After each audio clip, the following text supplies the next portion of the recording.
My name is Daniel Bennett. On the day of my grandfather's will reading, my family gathered with greedy smiles ready to carve up the empire he had built from nothing. My brother Ethan was given $8.5 million and the title of CEO as if the crown had already been placed on his head. When it came to me, all they tossed across the table was a small brass key to the Callista, my grandfather's old wooden boat. They laughed, whispering that I was the forgotten son, the mistake who had no place left at this table. They did not know that the man they dismissed had once built this company at my grandfather's side, only to be betrayed by their lies and forced out in slints. And they could never imagine what that boat truly carried. Because inside its worn planks was not just wood and memory, but the proof of their darkest sins and the truth of who my grandfather always knew I was meant to be. Stay with me. Subscribe if you have not already, because from this moment on, their empire begins to collapse and justice, long delayed, will finally find its way. The room smelled faintly of polished wood and old paper as I sat among the family in the law office in Newport, Oregon. The blinds were half-drawn slats of gray light cutting across the long mahogany table. My mother Diane sat across from me, her lips pressed into a thin line that could almost pass for a smile if you did not know her. My father Richard leaned back in his chair with the air of a man who had already won. Ethan, my older brother, tapped his fingers against the table, impatient and smug the way he always was when he thought the spotlight belonged to him, the attorney. Mr. Alexis Grady adjusted his glasses and cleared his throat. The air went still, even the old ceiling fan seemed to hesitate. He opened the folder in front of him with deliberate care. My heart gave a slow, heavy beat because I already knew this moment would not be mine. I had been through enough with this family to understand how easily I could be dismissed, how thoroughly I had been erased over the years. Mr. Grady's voice was calm, steady, practiced from years of reading wills to expectant families. Ethan Navarro Bennett, it is written here that you are to receive the sum of $8.5 million along with the appointment as Chief Executive Officer of Navarro Fisheries Holdings. My brother exhaled sharply through his nose and gave a small laugh, leaning back with both arms stretched out as though he were already sitting at the head of the corporate table. My mother clapped lightly, her rings catching the dim light. My father nodded once, satisfied. Their smiles were sharp, triumphant. Then Mr. Grady's eyes moved to me. And to Daniel Bennett, the will leaves the vessel known as the Callista. His words seemed to hang in the stale air. The Callista, my grandfather's first fishing boat, the old wooden vessel that had been moored in the harbor for years, fading and weathered, no longer fit for the sea. There was a short silence, and then it came. The laughter low at first, then rising. Ethan bent forward, his hand covering his mouth as he shook with amusement. Richard chuckled openly, the sound rough and dismissive. Diane leaned in toward Ethan and whispered something that made him laugh harder. I sat still, my hands curled against the arms of the chair, but I kept my face calm. The Callista was not a prize to them. To them it was scrap wood, a memory that should have been buried with my grandfather. To me it was different. I could still see myself as a boy standing beside him on that boat, listening as he taught me how to read the wind and the tide. He had loved that boat, and I had loved him for it. My chest tightened as the memories pressed in, but I forced myself to breathe evenly. Ethan finally found his voice. So, little brother, you get the family heirloom. Try not to drown in it. His laughter filled the room again. My mother smirked, satisfied with his cruelty. My father gave a small nod as if to say it was fitting. I felt their eyes on me, waiting for me to break, waiting for me to protest, to beg, to show the weakness they always wanted to see, but I stayed quiet. Silence can weigh more than words when you know it unsettles those around you. Mr. Grady shuffled the papers back into the folder with professional precision. The meeting should have been over then, with Ethan beaming, my parents content, and me forgotten once again. But something in the attorney's expression shifted. He lifted his gaze, and it lingered on me for a second longer than necessary. His eyes flickered with something unsaid. It was not pity, it was not contempt. It was something else, something measured, a signal that there was more than the words he had spoken aloud. I leaned back slowly in my chair, my pulse steadying as his glance held mine. The laughter of my family echoed in the background, but I barely heard it anymore. In that single look, I understood that this was not the end. It was only the surface. The real story had not yet been told. And I sat there silent while their voices carried on, knowing there was something waiting behind the mask of this day. Something my grandfather had left hidden from their grasp. Something that would change the way they smiled. I could still feel the sting of their laughter echoing in my ears when the memory began to surface, pulling me back years to a morning when the world was simpler and the only thing that mattered was the smell of salt water and the steady voice of my grandfather. I was 13 then, awkward and restless but proud every time he let me climb aboard the Callista. The planks creaked under my sneakers and the ropes smelled of brine and thyme. He stood tall at the wheel, his hands rough with years of hauling nets, his eyes sharp and kind all at once. "Come here, Danny," he said, his voice steady against the whisper of the wind. "You need to learn how to feel the tide in your bones." I remember stepping up, my small hands trembling as he placed them over the worn wood of the wheel. The harbor was quiet that morning, the fog rolling in soft waves over the surface of the water. My heart pounded in my chest as the boat shifted slightly under my weight. He covered my hands with his, steadying them, his strength guiding me through each tiny adjustment. He told me that steering a boat was like steering a life. You pay attention to the small changes, the way the water pushes back, the way the wind pulls. You cannot ignore it. You cannot fight it with stubbornness alone. You move with it, respect it, and find your path through. I can still hear the steady rhythm of his breathing, the warmth of his presence, the certainty in his tone. That lesson had clung to me longer than I realized, though at the time I thought he was only teaching me how not to crash into the dock. Later that afternoon, my parents came down to the harbor. My mother, Diane, wore a pressed dress and heels that clicked on the wood of the dock, a sound that never belonged near the sea. She looked at the old boat like it was a nuisance, an embarrassing relic tethered to our family name. My father, Richard, carried the same disdain in his eyes. They whispered to each other loud enough for me to hear.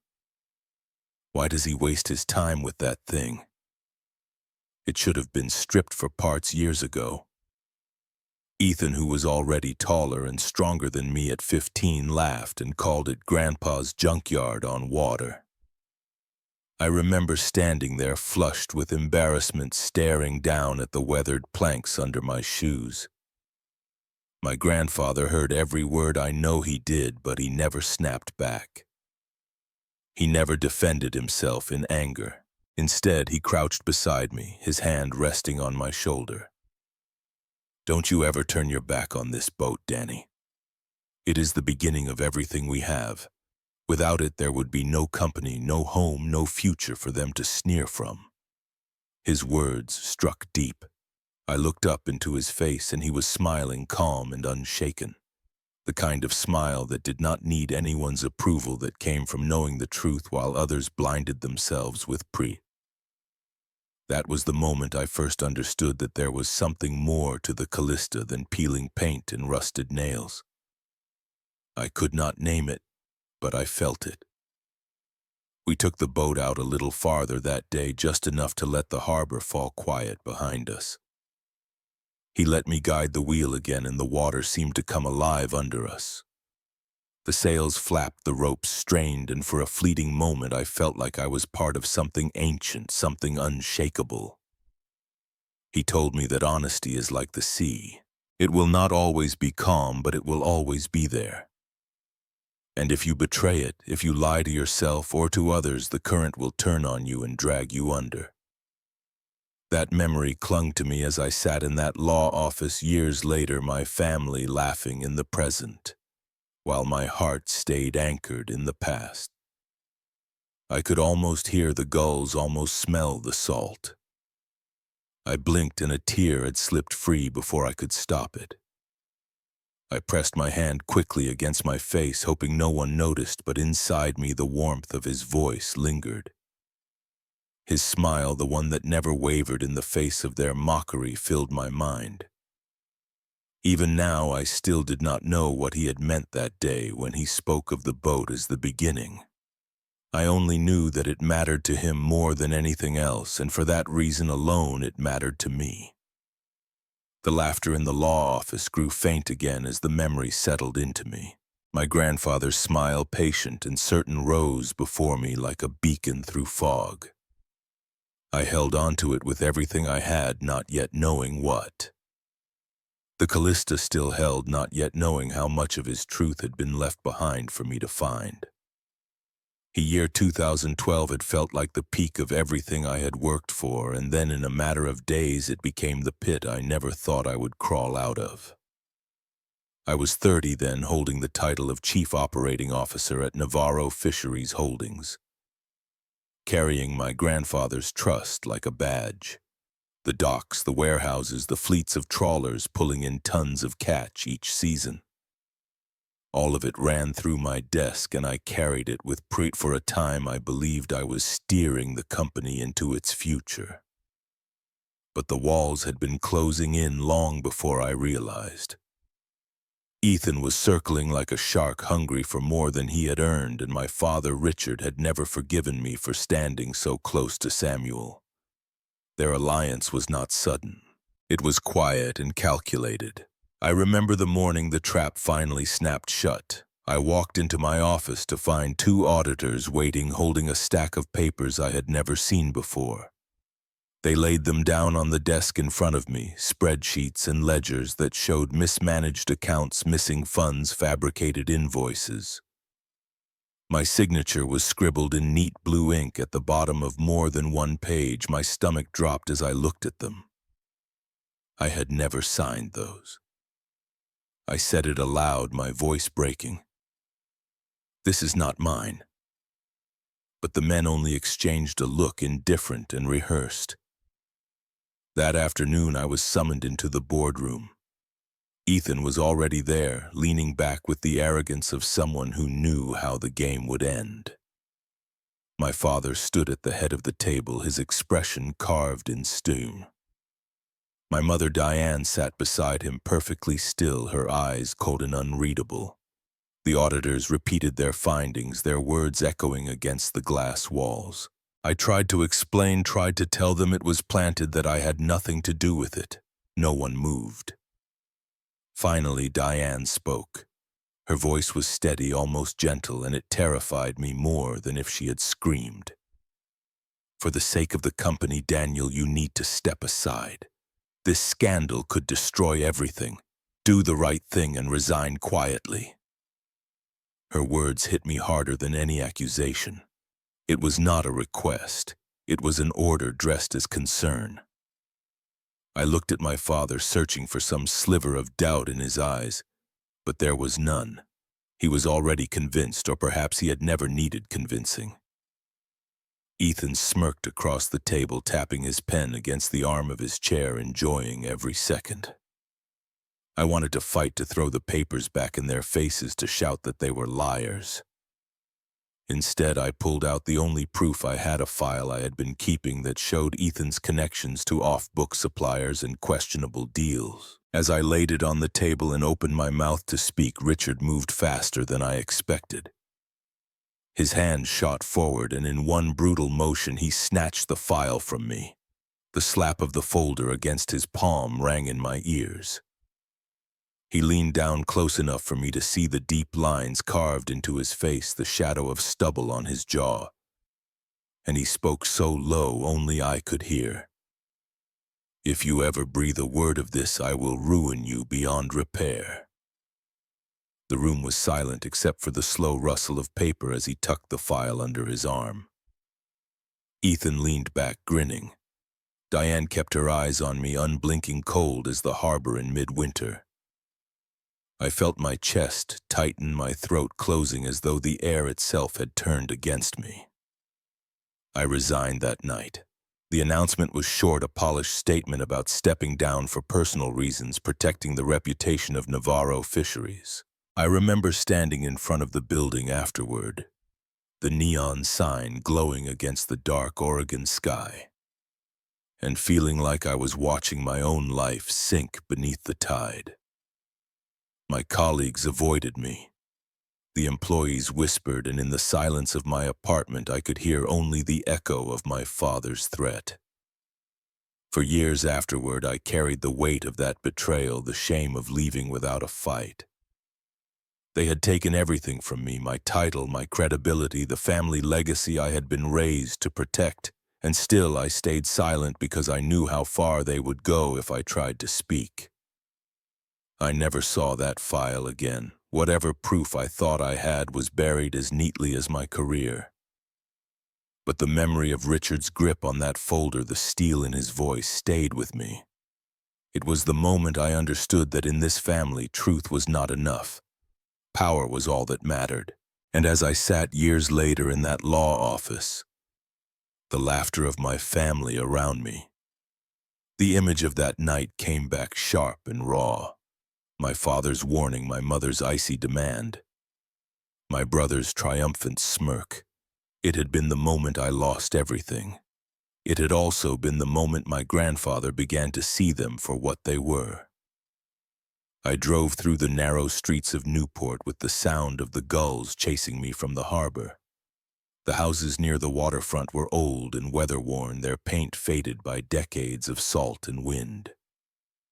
My grandfather had always said those homes carried the scent of the sea in their bones. I pulled up to a small cottage with blue shutters and a porch that sagged slightly under its own weight. It belonged to Mrs. Eleanor Redmond, his neighbor and one of his oldest friends. I had not seen her in years, not since before the collapse of everything. But when she opened the door, she looked almost the same. Her hair was thinner, whiter, but her eyes had the same fierce brightness I remembered from childhood. She studied me for a long moment before speaking. Her voice cracked but steady. "I wondered when you'd come back, Daniel." I told her I was here to ask about my grandfather, that I needed to understand things I had ignored for too long. She nodded slowly as if she had been expecting those words all along. We sat inside her living room where the air smelled faintly of tea leaves and cedar. The furniture was old, the cushions sunken, but everything carried a sense of comfort. On the mantel above the fireplace sat a faded photograph of her and my grandfather taken decades ago, both of them smiling, younger and full of life. She caught me looking at it and smiled faintly. He used to sit in that chair right there talking about the company, the family, the sea. But he always came back to one thing. I leaned forward, my palms damp against my knees. "What was that?" She folded her hands in her lap and looked me straight in the eye. "He said the most important things were never in the safes, never in the boardrooms, never in the accounts. He said what truly mattered was on the Callista." The name of the boat hung in the room like a whisper from the past. My chest tightened, my throat dry. She reached over to the small table beside her chair, opened a drawer, and pulled out something that clinked against the wood. She placed it in my hand. It was a small key, rusted at the edges, the teeth worn but still sharp enough to fit a lock. My fingers closed around it, and for a moment I could not breathe. "Your grandfather gave this to me years ago," she said. "He told me to hold on to it until the time was right, until you came to ask. He said you were the only one who would understand." I stared down at the key, its weight far heavier than it should have been. I felt a surge of something between dread and resolve rising in my chest. I asked her why me, why he would trust me after I had been driven out, after the family had turned against me. Her answer was simple. Because you never laughed at that boat. You never called it worthless. You saw him when no one else did. I sat in silence, the key burning against my palm. Outside, the wind shifted, rattling the windows as if the sea itself wanted me to hurry. I could see flashes of memory standing at 13 on the deck, my grandfather's hand on my shoulder. His words echoing that I should never turn my back on the boat. It all circled back here to this small piece of metal in my hand. Mrs. Redmond leaned back, her voice softer now. He knew what your father and brother were doing. He knew they would try to erase you. He told me the boat would be where you found the truth. My heart hammered against my ribs, each beat louder than the last. I rose from the chair, the old floor creaking under me. The key felt alive, heavy, purposeful.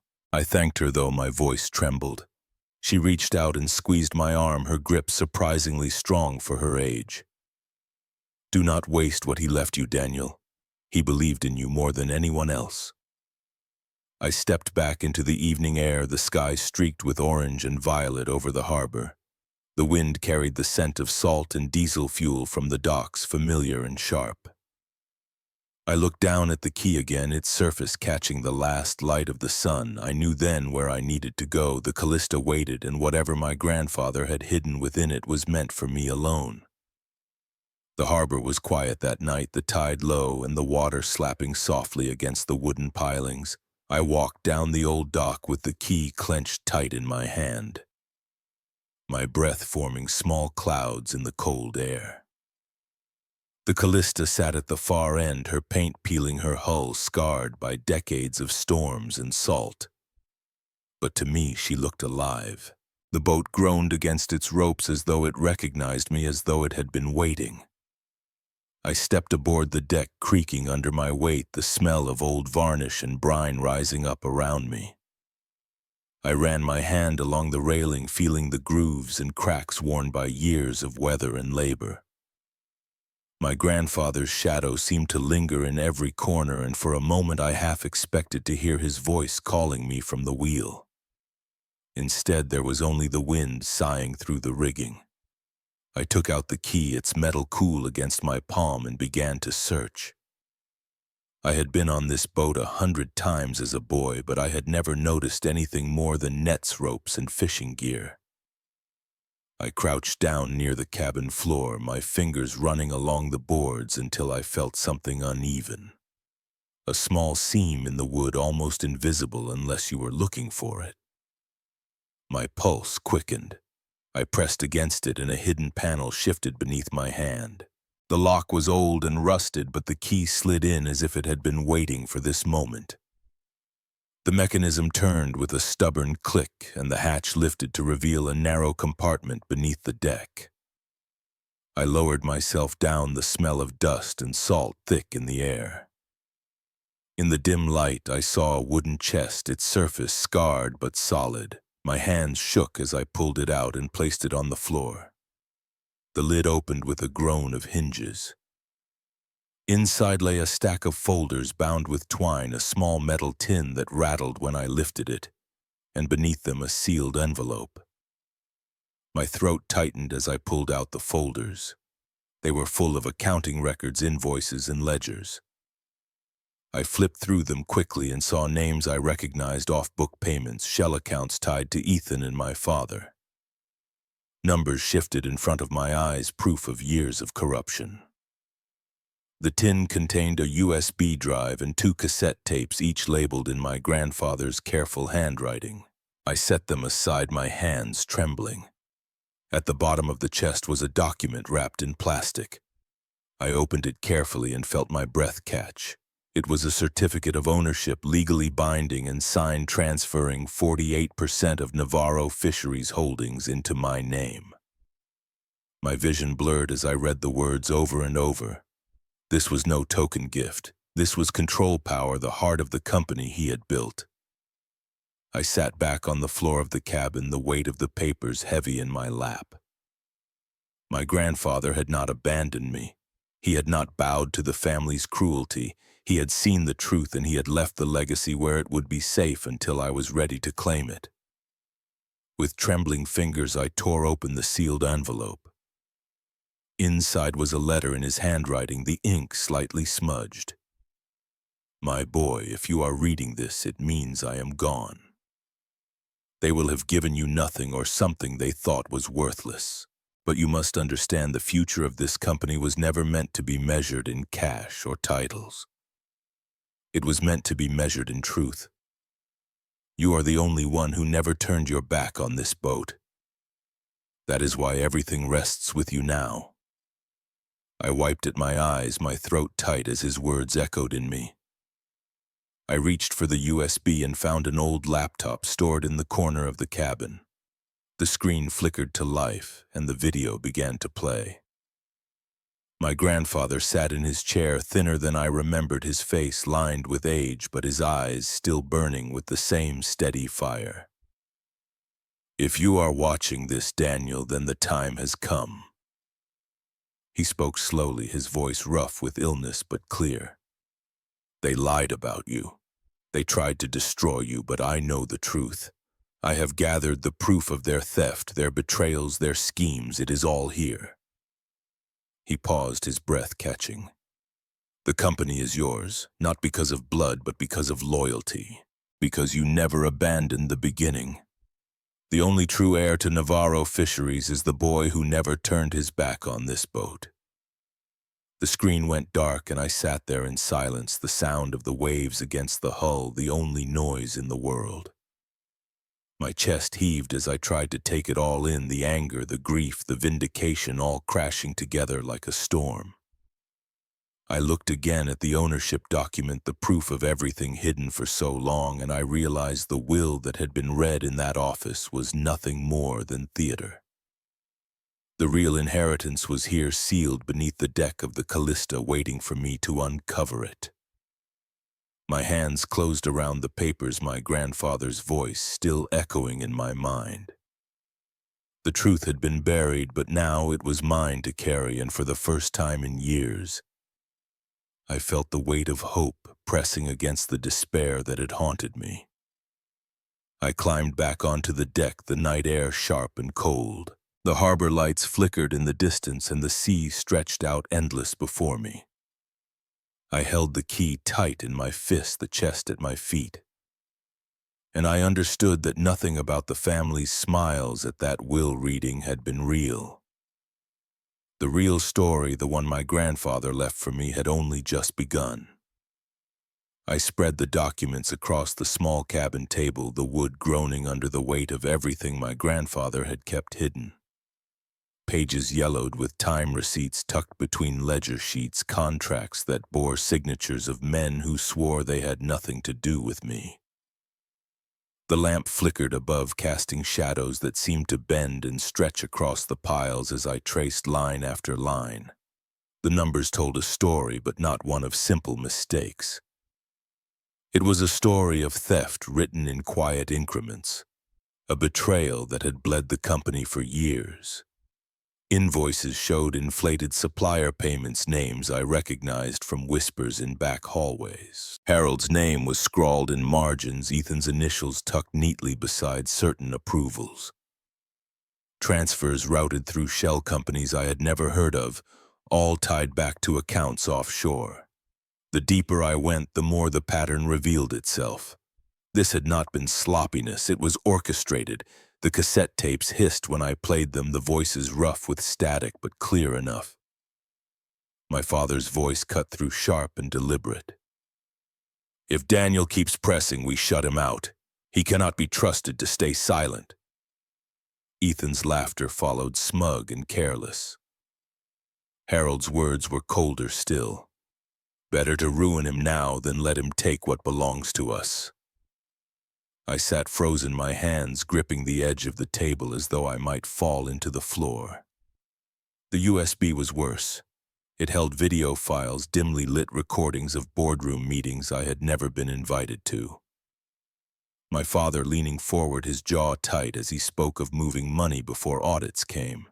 Ethan standing at his side, eager, reckless, while Harold paced behind them with a cigarette burning low between his fingers. I listened to them argue, plan, laugh at how easily I could be framed.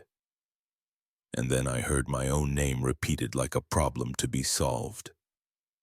By the time the clip ended, my chest ached with something darker than grief. I tried to stand, but my legs shook beneath me. The betrayal cut deeper than I thought it could. These were not strangers. These were the men whose blood ran in my veins, whose approval I had once chased like air. They had not only turned on me, they had built an entire machine around my destruction. I closed my eyes and pressed my palms against my face, forcing my breath steady. Proof or not, it was not enough yet. I had papers, recordings, numbers that told the truth, but I knew my father and brother too well. They would drown it in noise, bury it under lawyers and favors. In the public eye, I was still the disgraced son who walked away in shame. I leaned back, staring at the ceiling as the boat rocked gently in the harbor. For the first time, I let myself admit it fully. My family had not just betrayed me. They had carved me out like a diseased limb, convinced themselves it was survival. My father's warning from that night in 2012 echoed in my ears. "If you ever breathe a word of this, I will ruin you beyond repair," he had meant it. I gathered the files again, stacking them carefully, my hands trembling with both anger and resolve. My grandfather had trusted me with this because he knew I could see it through. He had left me a map of their sins, but it was up to me to decide when to draw the line in the sand. The night outside was silent except for the waves against the hull. I stared down at the key still lying on the table, the same one that had opened this chamber of truth, and I felt the shift inside me. The boy who had once obeyed, who had once stayed quiet, was gone. What sat in his place was a man holding the beginning of a reckoning. Yet even as the anger burned, the reality pressed in. This was still not enough to end them, not yet. I needed more. I needed the kind of proof they could not twist or deny, the kind that would tear their smiles from their faces before the world. I closed the chest and locked it again, the sound of the click final in the quiet cabin. My reflection stared back at me in the cabin window, older, worn, but sharper than before. The truth was mine, but the fight was still ahead. The cafe sat at the edge of the waterfront, its windows fogged from the steam of coffee and the damp air rolling in from the Pacific. I pushed through the door, the bell chiming overhead, and found Alexis already at a corner table. His suit looked more rumpled than I had ever seen it, his tie loosened as though he had abandoned formality on the walk over. His eyes tracked me from the moment I stepped inside, and I could see the weight he carried in the set of his shoulders. I slid into the seat across from him, the smell of roasted beans sharp between us. For a moment he said nothing, just stirred his untouched cup of coffee until the spoon clinked against the ceramic. Then he let out a breath that seemed to have been trapped for years. "Daniel, you have no idea how dangerous this is." I leaned forward, lowering my voice. I found what he left me. The chest, the documents, the recordings. My grandfather wasn't just protecting me, he was building a case. Alexis froze, his spoon resting against the rim. His lips parted slightly, but no words came out. Then he pressed a hand to his forehead, muttering almost to himself. He knew. He really knew. I asked him what else there was, why my grandfather would trust him enough to drop hints even during the will reading. Alexis's eyes darted to the window, scanning the street as though he expected someone to be listening. When he finally looked back at me, his voice was low and tight. "They came to me months before he passed. Ethan, Richard, Harold. They wanted my silence." The words hit harder than I expected. I asked what he meant, but he raised a hand, already pulling a folder from his briefcase. He slid it across the table, his fingers reluctant to let go. Inside were legal documents, signed and notarized, that mirrored what I had found. A contract my grandfather had drafted, preserving his personal assets outside of company reach. A transfer of 48% of Navarro Fisheries holdings, prepared to place directly in my name. My throat tightened as I skimmed the signatures, the stamps of authenticity, the undeniable reality of it. "Why didn't you bring this forward at the reading?" I asked, my voice sharper than I meant. Alexis's jaw clenched, because they made it clear what would happen if I did. He leaned closer, his voice just above a whisper. Ethan promised lawsuits that would bury me in court until I had nothing left. Harold's men followed me home one night, sat outside my house with their lights off. "And your father, Richard?" "He told me accidents happen." My stomach knotted, bile rising at the thought of their reach extending that far. Alexis rubbed at his temples, his hand shaking slightly. "I wanted to honor your grandfather, but he asked me to hold until the time was right. Until you were ready."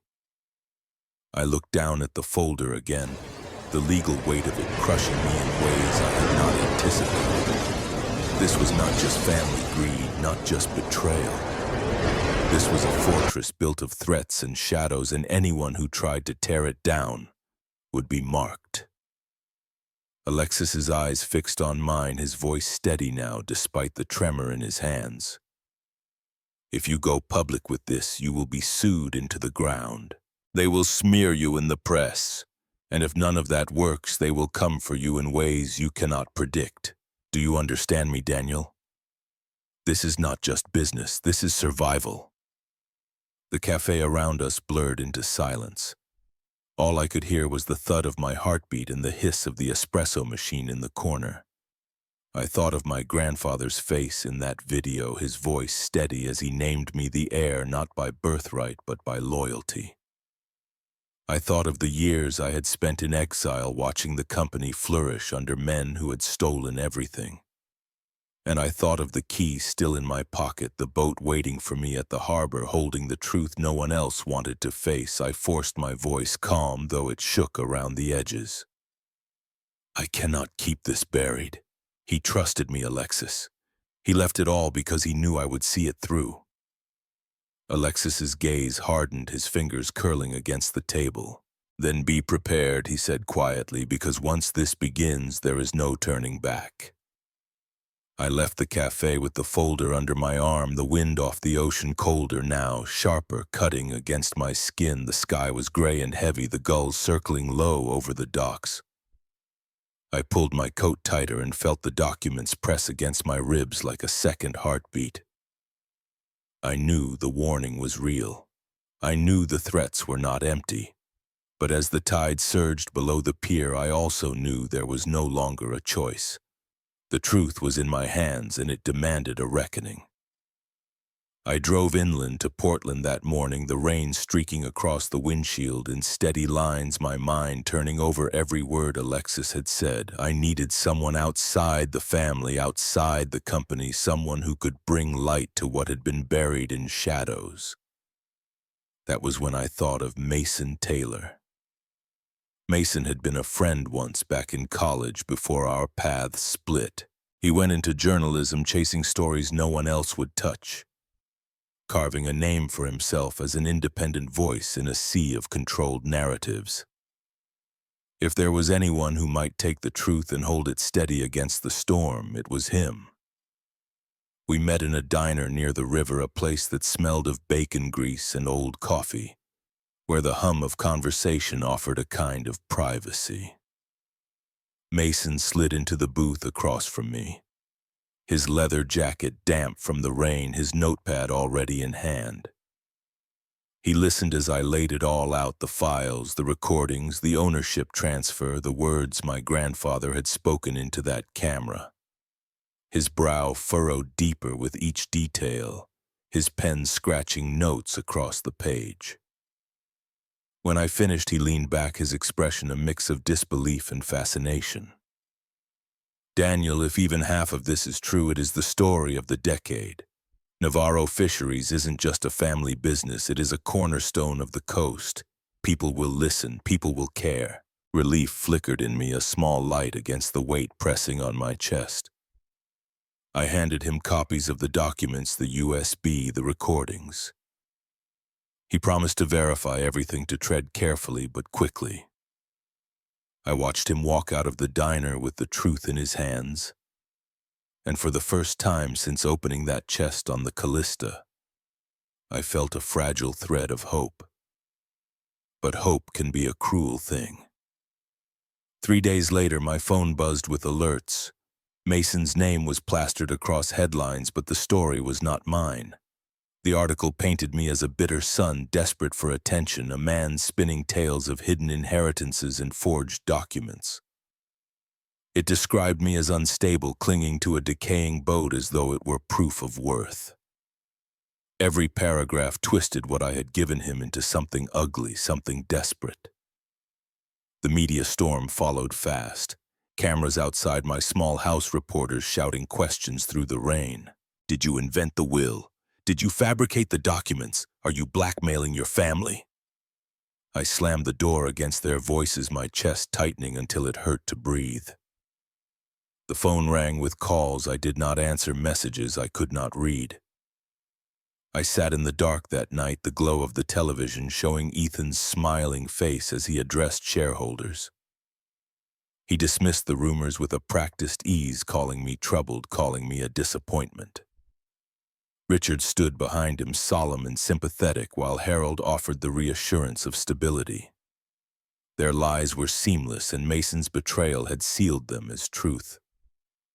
I wanted to throw the remote through the screen to scream until my voice broke. But instead I sat still, my hands numb in my lap.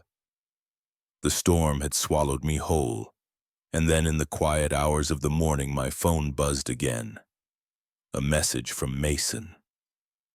Just one line. The storm will turn. The boat is the safe harbor. I stared at the words, my heart pounding. It was no apology, no explanation, but it was enough to keep me from sinking completely. He had not abandoned me, not fully. Something had forced his hand, something larger than loyalty. Maybe Ethan's money, maybe Richard's threats, but the message told me what I needed to know. Mason was not finished. I closed my eyes, clutching the phone as though it were a lifeline. The world saw me as a liar now, a bitter man clinging to shadows. But I knew better. The truth still sat on the Callista waiting.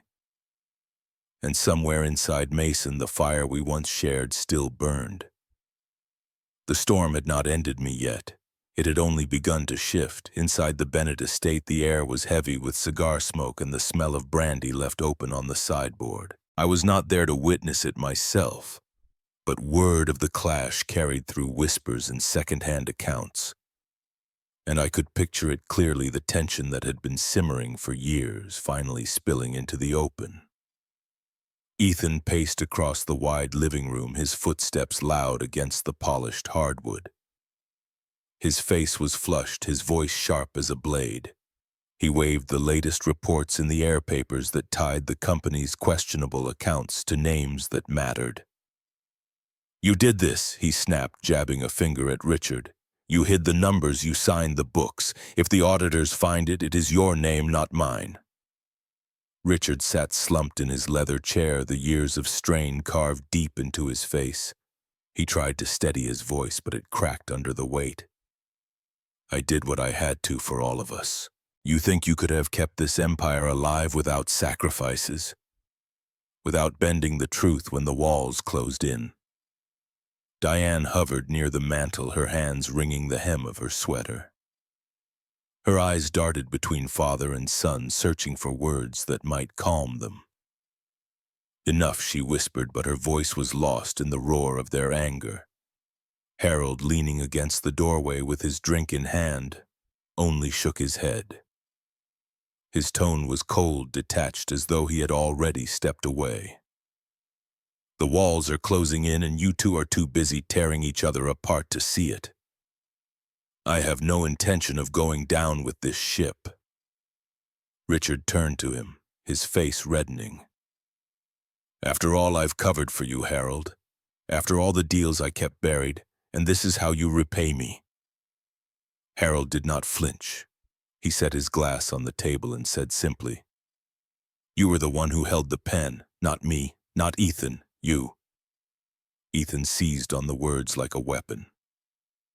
"Exactly. You are the one who cooked the books, who signed the falsified accounts, who made sure the audits came out clean. You have been dragging this company through the mud for years." Richard's chest rose and fell, fury and disbelief fighting for space inside him. He looked to Diane, but she had turned her eyes away, unable to stand between them anymore. Then Ethan's voice rose louder than I had ever heard it. "You are a failure, a weak man clinging to power you no longer deserve. From this moment forward, I am the only one running Navarro Fisheries." His words cut through the room, final and merciless. For the first time in his life, Richard had no reply. He sat back in his chair, the weight of betrayal pressing him down. His own son, the heir he had molded, had cast him aside with no hesitation. The silence that followed was colder than any storm outside, the sound of a dynasty splintering from within. I heard all of this later, pieced together from those who had been near enough to catch fragments. But I did not need to be in that room to understand what had happened. It was the moment Richard lost his place, not by my hand, not by the law, but by the ambition of the son he thought he controlled. As I pictured him sitting there, staring into the empty glass in his hand, I wondered if he finally understood what my grandfather had seen years ago. The empire they fought over was built on sand, and now even family ties could not hold it together. I sat in the quiet of my small kitchen, the stack of papers spread out before me like a battlefield map. The recordings, the contracts, the financial statements, the will my grandfather had hidden away, every piece was there. I had been carrying the truth like a secret weight, but now it was no longer just mine to bear. The time to act had come. Alexis sat across from me, his sleeves rolled up, his eyes tired but sharp. He had taken a risk just by being there, but he never flinched. He tapped the table with his pen, his voice low and steady. "If you go forward with this, you can't walk it back. They will fight like hell, not just in court, but in the court of public opinion. You need to be ready for both." Mason leaned against the counter, his camera bag slung over one shoulder, a different man than the one who had once betrayed me. He carried the guilt in his eyes, but also determination. He had come back, and this time he was all in. "I will put it out the right way, Daniel," he said. "No edits, no spin, no backroom deals. The people will see the truth as it is, unfiltered." I wanted to trust him, and in that moment I did. Later that night, I walked the path down to the harbor, the cool air smelling of salt and rain. The Callista rocked gently at her mooring, the old wood glowing under the docklight. I stepped aboard, my hands brushing the rail as though it could anchor me. The cabin felt alive with his presence. My grandfather's spirit still heavy in the air. Mrs. Redmond's voice carried from the dock before I even saw her. She had a way of moving quietly, yet always arriving when I needed her most. She stepped onto the boat, her small frame steady despite her age. "He knew," she said softly. "He knew this day would come, Daniel. He told me once that you were the only one who would understand what had to be done." I felt my throat tighten as she reached into her coat pocket and placed a folded letter into my hand.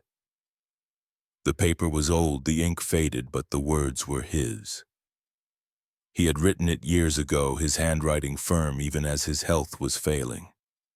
"Daniel, the truth is not a burden, it is a duty. Do not carry it alone, but do not fear it either. The sea taught me that storms pass, but only if the captain holds the wheel."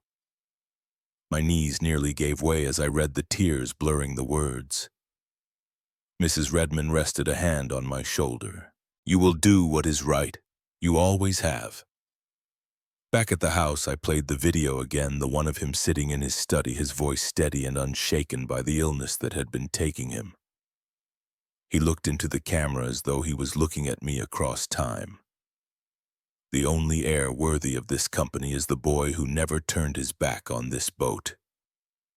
That boy is Daniel. I pressed pause, the frozen image of his face staring back at me. My chest ached with grief, pride, and fear all tangled together. The world saw me as broken, as desperate, but he had seen me. He had trusted me. That was enough. I turned to Alexis and Mason, who had gathered the evidence neatly into folders and drives. "Tomorrow we present it," Alexis said. "But remember, once this begins, there is no undoing it." I nodded, wiping my eyes with the back of my hand. "Then let it begin." The room fell into silence except for the sound of the rain against the windows. I sat there between the man who would argue my case and the man who would tell my story, holding the last words of my grandfather in my hand. The fear was still there, but beneath it was something stronger. Resolve. When I finally rose from the table, I felt lighter, as though the weight I had carried alone for so long was finally shared. Tomorrow the storm would come, but I would meet it head on, not in shadows, not in silence, but in the light. The ballroom of the Newport Civic Center was crowded before the doors even opened. Reporters filled the rows, cameras balanced on their shoulders, flashes already firing. Banners of Navarro Fisheries hung along the walls, polished and crisp, as if the paint of a dynasty could hide the rot beneath. I stood in the hallway outside, my hands tight around the folder I carried, Alexis at my side, Mason just behind with his equipment. My pulse hammered so loudly I thought it might echo through the doors. Inside, Ethan took the stage. He was dressed in a tailored navy suit. His tie knotted with precision, his hair styled for the cameras. He looked every bit the heir the family wanted him to be. "Ladies and gentlemen, I am honored to step into the role of Chief Executive Officer of Navarro Fisheries Holdings." He declared, his voice strong and rehearsed. "My grandfather's legacy will live on under my leadership, and together we will carry this company into the future." Applause erupted, much of it staged, employees and relatives clapping because they had been told to, investors nodding because they thought the money was safe in his hands. Ethan smiled, confident, his chest swelling with pride. That was when I pushed open the side door and walked in. Heads turned. A murmur swept across the room like the tide pulling back before a storm. I walked slowly, deliberately, the folder under my arm. My eyes fixed on Ethan. He froze for half a heartbeat, his smile faltering before he forced it back into place. I reached the front and stood at the edge of the stage. Reporters shouted questions, flashes blinded me, but I did not waver. Ethan cleared his throat and tried to laugh. "My brother," he said smoothly, trying to regain control. "Always dramatic. Daniel, perhaps you should take a seat and let the professionals handle this." I lifted the folder and handed it to Mason, who strode to the projector already set up for Ethan's presentation. Without a word, Mason connected the drive. The first slide appeared on the massive screen, balance sheets, audit signatures. Richard's name, Harold's initials, Ethan's directives. The numbers were undeniable, the fraud glaring in black and white. The crowd gasped. Ethan's face paled. He stepped forward, his voice cracking. "Lies, all of it. Manufactured by a bitter man clinging to the past," but the slides kept turning. Mason clicked through them calmly, each page more damning than the last, and then the audio began. A recording of a meeting behind closed doors, Ethan's voice clear, instructing Harold and Richard to frame me, to push me out, to protect their positions. The sound echoed through the hall, and every word felt like a hammer striking the coffin of their credibility. Ethan lunged toward the equipment, but Alexis stepped in front of him. "Not this time," Alexis said, his voice steady. Finally, the screen went black, and for a moment silence hung over the room. Then the video began. My grandfather appeared frail but resolute, seated at his desk. His eyes looked directly into the camera, his voice clear despite the weakness in his body. The heir of this company is not the man who covets its riches, but the one who never turned his back on the boat that began it all. The Callista is not wood and nails, it is truth, and Daniel is the only one who honored it. He is my chosen successor.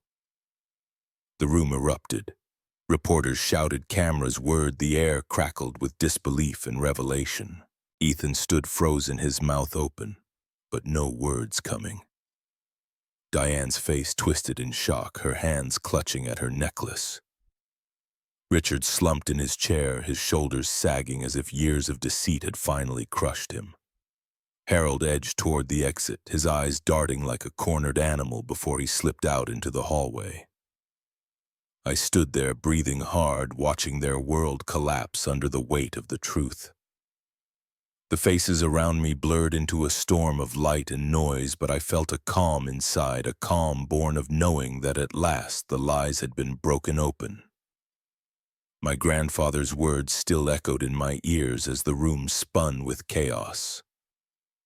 For the first time in years, I felt the tide turning, and I knew this was only the beginning of what justice would demand. In the weeks that followed, the empire my family thought they controlled began to collapse. Federal investigators arrived at the headquarters of Navarro Fisheries, boxes of files carried out under the eyes of cameras that never seemed to leave the parking lot.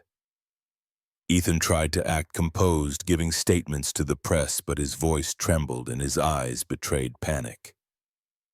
Richard, once the iron presence behind the books, appeared gaunt, his reputation shredded as auditors uncovered years of falsified ledgers. Harold disappeared into the wind, only to be tracked down in a cheap motel outside Portland, arrested with a suitcase full of cash. Diane clung to the edges of society, hosting luncheons that no one attended, calls unanswered, neighbors avoiding her. The same people who once sought her favor now whispered her name with disgust. She had been the matriarch, the one who demanded silence and composure, and now she was left with nothing but her reflection in a house too large and too empty. The company reeled in the chaos. Stock prices dipped, partners hesitated, and employees whispered in the halls, uncertain of the future. Yet the law was clear.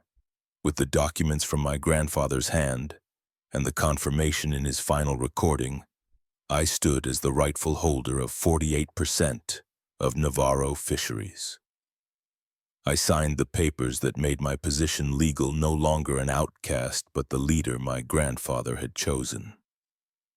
Mason stood beside me, no longer the compromised journalist, but the voice that cut through the noise. His article appeared in every major outlet within days. The headline burning across the screen, "The Callista and the Truth Buried at Sea." He told the story not of a business empire, but of a family that drowned itself in greed, and of a single boat that carried the weight of legacy and honesty. His words reached far beyond Newport, and the phone at my desk rang for weeks with calls from people I had never met telling me they had read his work and believed in what we were trying to rebuild. The boardroom felt different when I walked into it. The walls were the same, the long, polished table unchanged, but the air carried no arrogance, no sneers at my presence. The people who remained watched me with something closer to respect than fear. It would take years to clean the stains left behind. Years to restore trust with communities and fishermen who had once seen the Navarro name as honorable. But I was not afraid of the work. My grandfather had started with nothing but the Callista and a net, and I carried both the burden and the privilege of rebuilding with the truth in plain sight. One evening, after another long day of sorting through contracts and old debts, I drove down to the docks. The tide was high, the air sharp with salt gulls circling above. The Callista waited, her hull worn but still sturdy, the wood dark with years of storms and sun. I climbed aboard the boards, creaking beneath my feet, the smell of oil and seaweed thick in the air. I walked to the bow and placed a hand on the railing, closing my eyes. I remembered my grandfather's voice as if he stood beside me. Do not turn your back on this boat. It is where it all began. His words had been more than advice.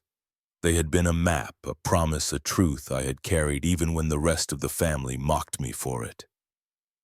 For Ethan, for Richard, for Harold, it had been nothing more than rotting timber, an inconvenient relic of the past. To them it was worthless, a piece of history best left behind. But to my grandfather, and now to me, it was the reason every ship in our fleet sailed, the reason every paycheck had ever been written, the reason our name meant something in the first place.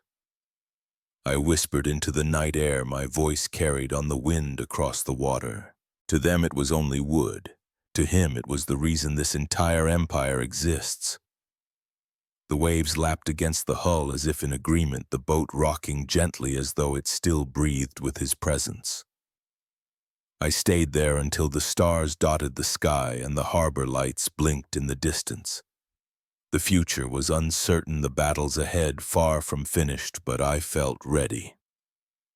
For the first time, I was not standing in my grandfather's shadow. I was carrying his truth forward. Justice had not come easily, and it had not come without scars, but it had come. Karma had a way of finding those who thought themselves untouchable. My family had mocked me, betrayed me, tried to erase me, and in the end it was their own greed that unmade them. If you have followed me this far, you know the cost of silence, the danger of ambition unchecked, and the power of holding on to what is true. Stories like this are not just about one family or one company. They are about all of us, about the choices we make and the legacies we leave. If you believe in justice, in truth, and in the strength of remembering where we began, stay with me here. There are more stories to tell, more storms to face, and more truths to uncover. The Callista rocked gently, and I let the sound of the water settle in my chest. The story was finished, but the journey was far from over.